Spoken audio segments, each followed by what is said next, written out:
ওয়াকাযালিকা জাআলনাকুম উম্মাতান ওয়াসাতান লিতাকুনু শুহাদা আলান নাস ওয়া ইয়াকুনার রাসূলু আলাইকুম শাহীদা। আল্লাহ তাআলা বলেন, এভাবে আমি তোমাদেরকে মধ্যমপন্থী উম্মত বানিয়েছি যেন তোমরা মানুষদের ব্যাপারে সাক্ষী হও এবং রাসূল সাল্লাল্লাহু আলাইহি ওয়াসাল্লাম তোমাদের ব্যাপারে সাক্ষী হন। তাহলে আল্লাহ তাআলা বললেন আমাদেরকে মধ্যমপন্থী উম্মত বানিয়েছেন। হ্যাঁ, বাট ইসলামের মধ্যে নতুন কোন একটা বিষয় আমরা অ্যাড করে ফেলি, যেটা ইসলামের মধ্যে নেই, কোরআনে নেই, হাদিসের মধ্যে নেই। আবেগে পড়ে নতুন একটা বিষয়কে ইসলামের মধ্যে নিয়ে আসি। স্পষ্টত এটা পথভ্রষ্টতা। এবং ইসলাম থেকে আমি ইসলামের মধ্যে কোনো একটা বিষয় আমি পালন করতে পারছি না, এই জন্য কোনো একটা বিষয়কে বাদ দেয়া, দুটোই পথভ্রষ্টতা। এই জন্য আরবিতে একটা প্রবাদ আছে, খয়রুল উমুরি আওসাতুহা, সবগুলো কাজের মধ্যে উত্তম পথ হচ্ছে মধ্যম পথ অবলম্বন করা, মিডিলে চলা।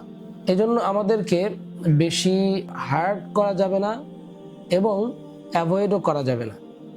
রাসূল সাল্লাল্লাহু আলাইহি ওয়াসাল্লাম বলেন, ফাইন্না খায়রাল হাদিসি কিতাবুল্লাহ, নিশ্চয় সর্বোত্তম বাণী হচ্ছে আল্লাহ তাআলার কিতাব।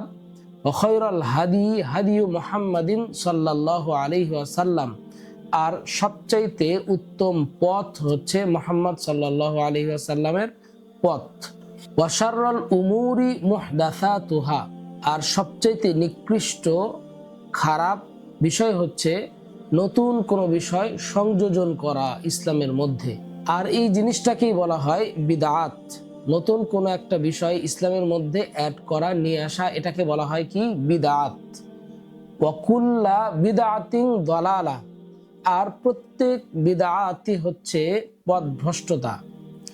ওয়া কুল্লু দালালাতিন ফিন্নার, আর গোমরাহি বা পথভ্রষ্টতা এটা আপনাকে কোথায় নিয়ে যাবে? জাহান্নামে নিয়ে যাবে। তাহলে শুরু থেকে এই হাদিসের কয়েকটা পার্ট, 4টা অংশ। সবচাইতে উত্তম বাণী হচ্ছে আল্লাহর কিতাব, যেটা আমরা তেলাওয়াত করছি, এবং সবচাইতে উত্তম পথ হচ্ছে আমাদের প্রফেট মুহাম্মদ সাল্লাল্লাহু আলাইহি ওয়াসাল্লাম যেই রাস্তা, যেই পথ আমাদেরকে দেখিয়ে দিয়েছেন, সিরাতে মুস্তাকিমের পথ।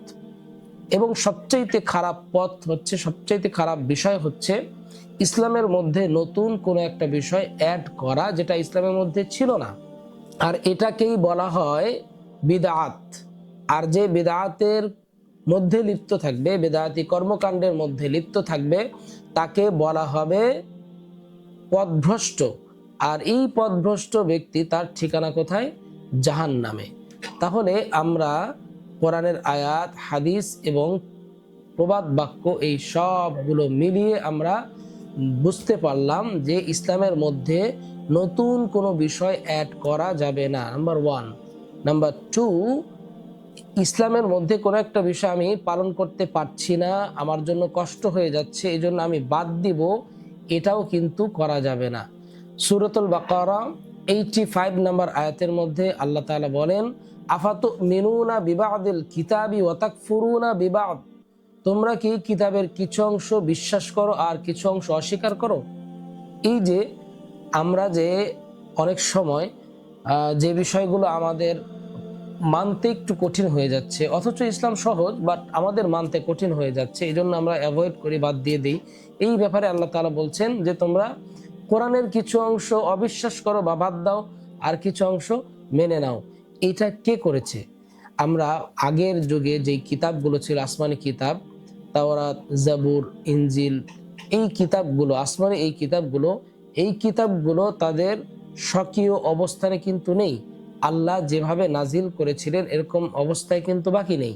কারণ এই কিতাবগুলো যাদের উপরে নাজিল করা হয়েছিল, এই কিতাবগুলো যাদের উপরে নাজিল করা হয়েছিল, তারা পরবর্তীতে তাদের মন মতো অনেক বিষয়কে এই কিতাবগুলোর মধ্যে অ্যাড করে ফেলেছে, এবং যেগুলো মনে হয়েছে তাদের জন্য কঠিন, তারা এগুলো থেকে বাদ দিয়ে দিয়েছে।